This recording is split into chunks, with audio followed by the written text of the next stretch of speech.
Kaleshwaram commission నివేదికపై Telangana ప్రభుత్వం committee ఏర్పాటు చేసింది. ఇరిగేషన్, న్యాయశాఖ, జీఏడీ సెక్రటరీ కమిటీలో సభ్యులుగా ఉన్నారు. నివేదికపై అధ్యయనం చేసి ఈ నెల 4న కేబినెట్కు సమర్పించనుంది కమిటీ.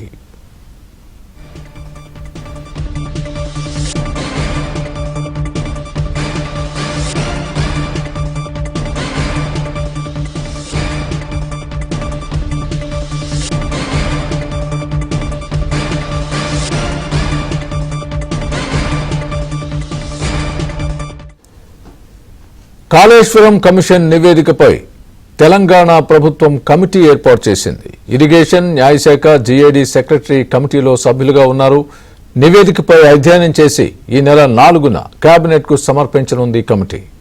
ఇదే విషయానికి సంబంధించి పూర్తి అప్డేట్ మా ప్రతినిధి నరసింహరావు లైవ్లో అందిస్తారు. నరసింహరావు, చెప్పండి, దీనికి సంబంధించి ఈ జీఐడీ కానీ, న్యాయశాఖ, ఇరిగేషన్ సభ్యులు ఈ కమిటీలో ఉంటారు, దీన్ని అధ్యయనం చేస్తారు. ఈ నెల 4న ఆ కమిటీ రిపోర్ట్ ప్రకారం చర్యలు తీసుకునే అవకాశం ఉందా?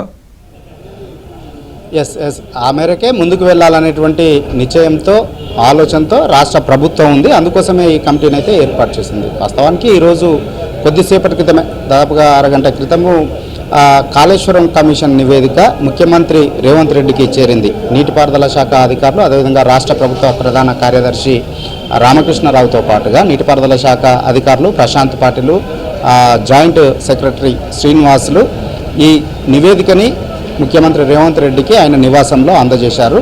సో వారితో పాటుగా ఆ సమయంలో నీటిపారుదల శాఖ మంత్రి ఉత్తమ్ కుమార్ రెడ్డి, అదేవిధంగా పొంగులేటి శ్రీనివాస్ రెడ్డి కూడా, అదేవిధంగా డిప్యూటీ సీఎం బట్టి విక్రమార్క కూడా ఈ సందర్భంగా అక్కడే ఉన్నారు. వారి సమక్షంలోనే నివేదికని ముఖ్యమంత్రి రేవంత్ రెడ్డికి నీటిపారుదల శాఖ అధికారులు, అదేవిధంగా సిఎస్ రామకృష్ణారావు ముఖ్యమంత్రికి అందజేశారు. సో దాదాపుగా 3 సీల్డ్ కవర్లలో 600 పైచిలుకు పేజీలతో ఈ నివేదికని నిన్న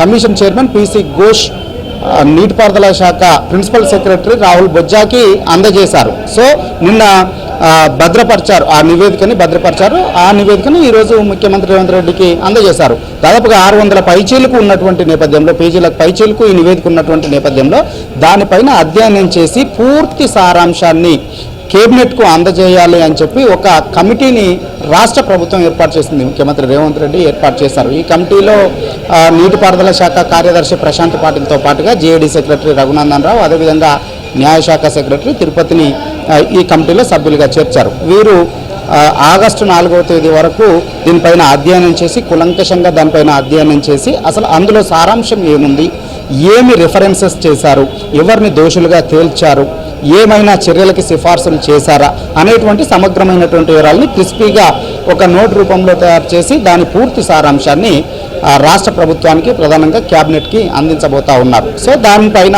క్యాబినెట్ సమావేశంలో చర్చించిన తర్వాత దాన్ని అసెంబ్లీలో పెట్టాలా, లేదంటే ఏ విధంగా దానిపైన ఈ నివేదిక పైన ముందుకు వెళ్ళాలి అనేటువంటి దానిపైన రాష్ట్ర ప్రభుత్వం నిర్ణయం తీసుకునేటువంటి అవకాశం ఉంది క్యాబినెట్లో చర్చించి.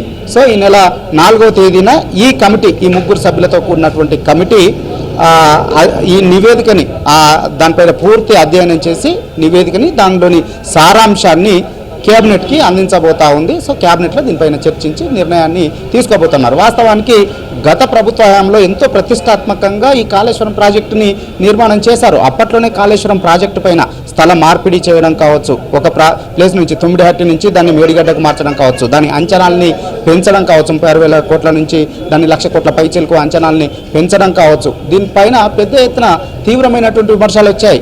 ఆనాటి ప్రభుత్వం దీన్ని ఏటీఎంగా మార్చుకుంటుందని చెప్పి ఆనాడు ప్రతిపక్షంలో, ఇప్పుడు అధికార పక్షంలో ఉన్నటువంటి కాంగ్రెస్ పార్టీ తీవ్రమైనటువంటి విమర్శలు చేసింది. దాంట్లో పెద్ద ఎత్తున అవినీతి జరిగిందనేటువంటి విమర్శల్ని కూడా పెద్ద ఎత్తున చేశారు.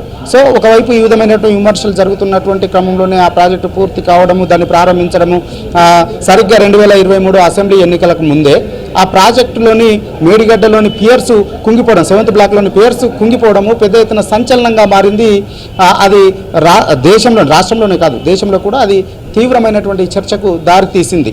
సో ఇక 2023 అసెంబ్లీ ఎన్నికల్లో బీఆర్ఎస్ పార్టీ ఓడిపోవడము, కాంగ్రెస్ పార్టీ అధికారంలోకి వచ్చిన తర్వాత, కాంగ్రెస్ ప్రభుత్వం ఏర్పడిన తర్వాత దీనిపైన పీసీ ఘోష్ నేతృత్వంలో ఒక కమిషన్ వేసింది. ఈ కమిషన్ దాదాపుగా 15 నెలల పాటు 116 మందిని విచారించి వాళ్ళ వాంగ్మూలాన్ని సేకరించి దాని ఆధారంగా ఈ నివేదికను తయారు చేసి ఇచ్చింది. సో ఈ నేపథ్యంలో ఇప్పుడు ఆ నివేదికలో ఏముంది, ఏం సిఫార్సులు చేశారు, ఎవరిని దోషులుగా తీర్చారు అనేటువంటిది ఉత్కంఠగా మారింది. ఇప్పుడు దాన్ని అధ్యయనం చేసి పూర్తి సారాంశాన్ని ఈ కమిటీ ప్రభుత్వానికి ఇవ్వబోతా ఉంది.